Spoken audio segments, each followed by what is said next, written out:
Good evening, everybody. It's 8 p.m., it's Wednesday, and it's Let's Talk time. And it's lovely to be here with you again on the second section of this new little series called Normal. So, just to recap, last week was N for Name That Feeling, and I introduced you to why it's important to start being able to name the feeling and to differentiate between the different feelings, because at the end of the day what we're trying to do is to change the way we feel, rather like Lisette commented on last week about it being like a problem solving exercise, really. And this is where we're going with this short series here. It's how to solve the problem of the feelings that you've got and change them to the ones that you want instead. So today we're going to be talking about observe that feeling. Okay, so this is the next section along, because once you've started to name it, you need to start to observe it and recognize within yourself when you are having those feelings. And I talked about a chart, okay, to record it all. And I know that it might feel as if you're going over thoughts and feelings that you don't want to have anymore. But if we don't reflect on them, if we don't educate ourselves on our feelings, then how are you going to have anything different? Okay, and this is all about personal development, personal growth, call it what you like, but it's about developing ourselves so that we become the person that we really want to be, the happier person, the more content person, the person that feels like you. Because, hi Richard, nice to see you here.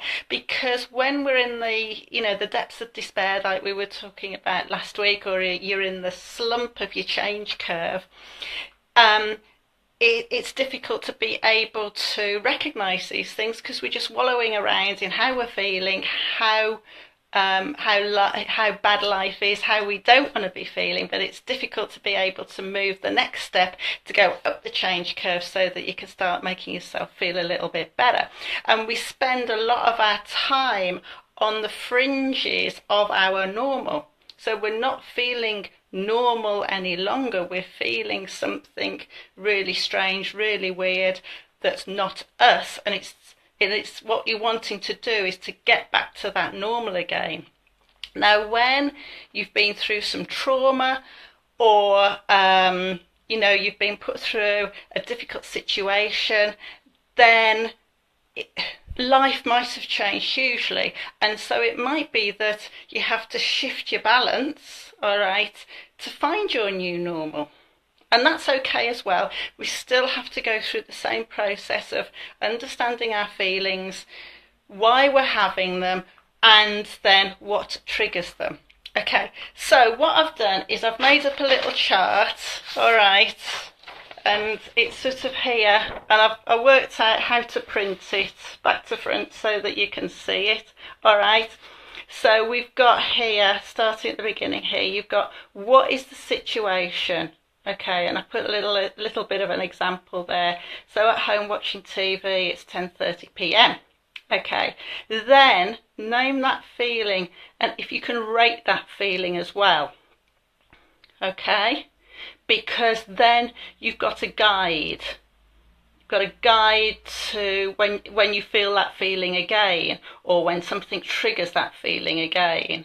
Then you've got your behaviour and your thought process. I just need to look at my my own example here, which is the right way around.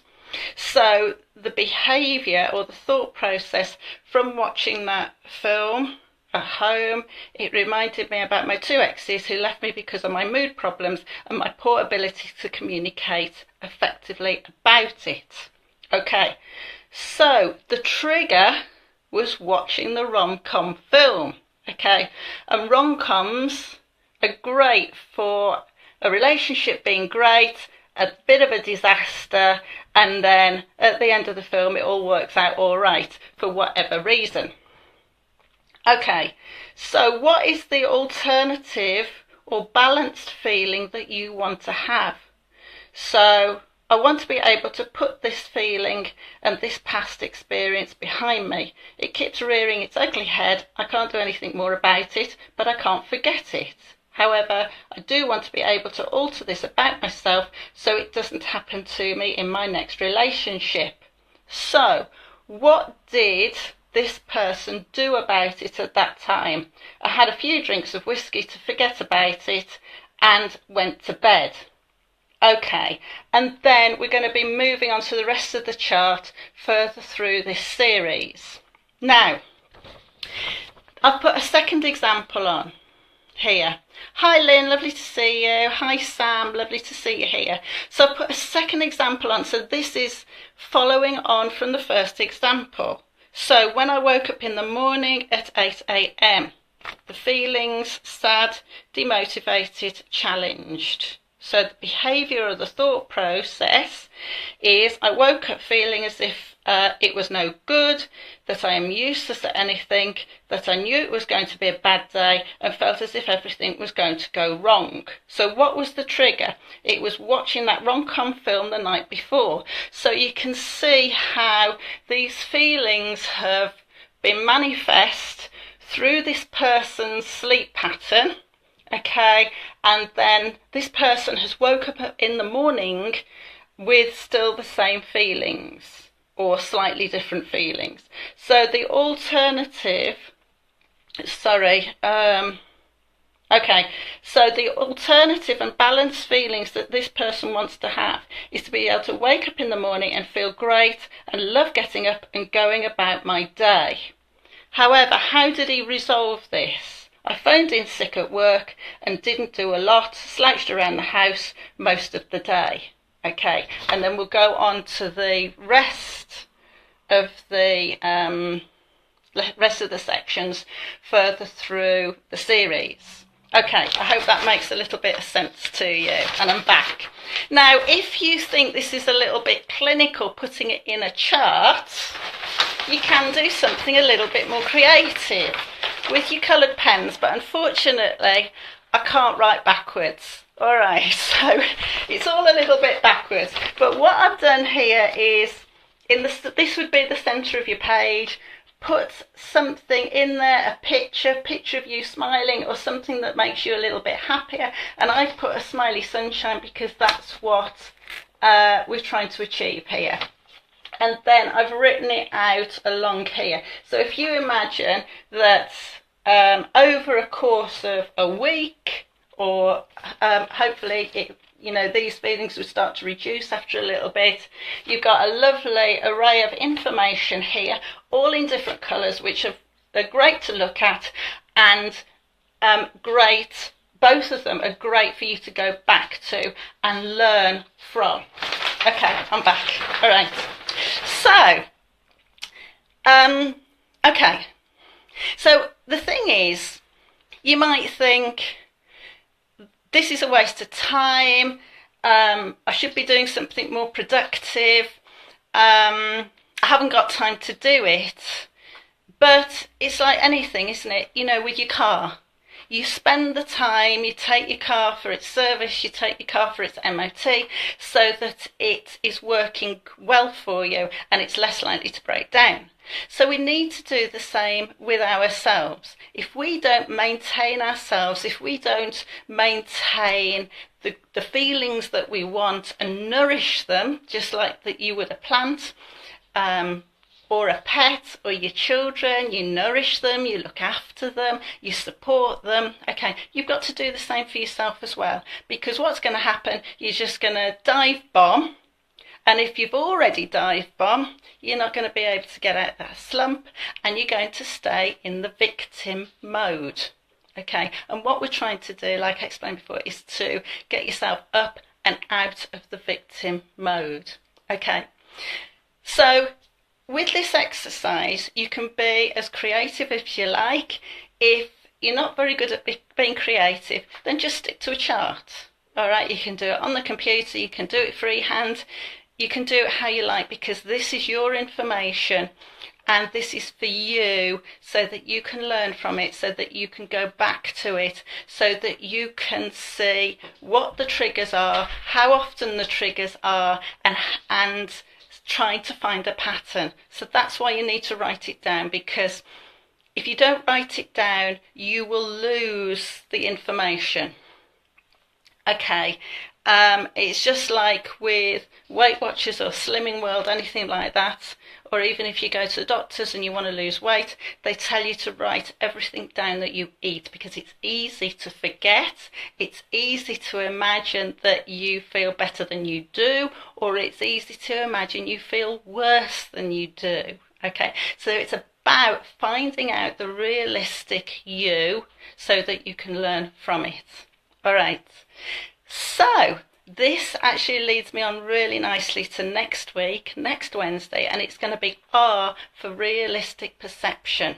Okay, so if you are in a slump, if you want to change something about the way you're feeling, then it would be great to hear how you're getting on through the week. Hi Joe, lovely to see you. How are you getting on through the week with doing your chart? All right, or recording it somehow so you can see your progress, you can see the triggers, you can see the percentages of the feelings, and then hopefully over time they'll start to reduce, because you'll learn what the triggers are, and then you can start to change little things about your mindset when you feel those triggers are starting to affect you. So, a little example, and this is quite a recent one. Okay, I walk my dogs twice a day over on a nature reserve. In the morning, absolutely fabulous, I have a great time. It's beautiful and quiet, and that's when I do most of my pictures, which if you follow me, you'll see those. In the afternoon and the evening, however, it's a totally different matter. And for many, many months I was feeling miserable, moody, and I couldn't understand what it was. And then the one day I went out with my dogs in the early evening. I was absolutely fine, really happy, content with myself. And suddenly it was the motorbikes. All right, it's a nature reserve and off-road motorbikes go on there all of the time. Okay, and I suddenly realised that was my trigger. And I came home really pleased with myself and said to my husband, I know, why? I'm in such a mood, or I feel as if I'm a mood all the time, and it's the off-road motorbikes. And he was pleased because he thought that he was the problem, and he wasn't at all. So you can see how something like that affected my behaviour, and how that could affect the relationships around you. Okay, so if you want to start managing your feelings, your change curve, your depths of despair, or just wanting something different in your life, then why not leave me a message, because I'm offering out a 20-minute free conversation to help you get started on where you want to progress to. So you can just leave me a message, okay, or send me a personal message, and it'd be great to hear from you, and we'll get something organised and booked in. So, on that note, have a good evening, keep cool, and you can see I'm really quite hot. I've had the door shut so to keep the dogs out, because otherwise they'll start fighting and creating a right row. So have a lovely evening, keep cool, and have a great time, and I look forward to speaking to you next week for R for realistic perception. Bye bye.